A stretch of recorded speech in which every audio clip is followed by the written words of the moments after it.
Hai guys. Hai guys. Oh, turbo lah, turbo enhanced driving mode lah, bagai preferred area semua bagai kan. Jaminan JSF lah, apa benda semua bagai ni. Kau boleh baca sendirilah kat web Grab ni. Macam-macam lah. So nak ceritanya kau kena opt in lah kan. Kau dah macam tu lah kisah dia.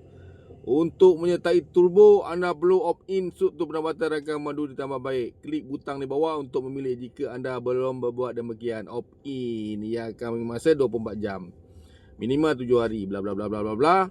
Turbo kini tersedia untuk rakan pemandu di Klang Valley saja. KL dan Selangor je guys. Tempat lain belum. Kita ni KL dan Selangor ni tempat uji kaji lah. Tikus makmal. So kita kena lah. Nak kata korang kalau tak nak opt-in pun tak apa. Abang Grab saja nak opt-in ni kan. Kasih opt-in satu kali. Okay.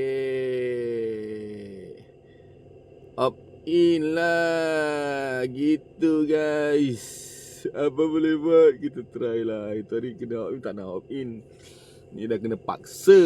Turbo, surbo, jurbo, semua turbo.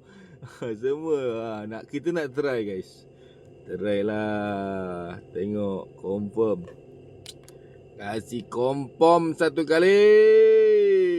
Okay, nanti kita boleh check kita punya status. Okay guys, itu guys. Jangan lupa guys, turbo dan surbo, jurbo. Okay guys. Macam-macam. Aduh, boleh lah. Kita try lah untuk dapat lebihan sikit kan. Untuk masuk.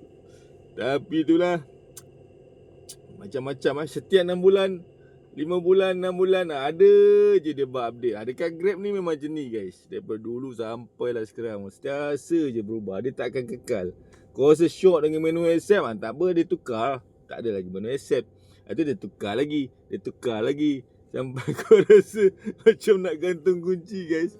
Nak gantung kunci guys. So guys, gantung kunci. Okay guys, check it out guys. Bye.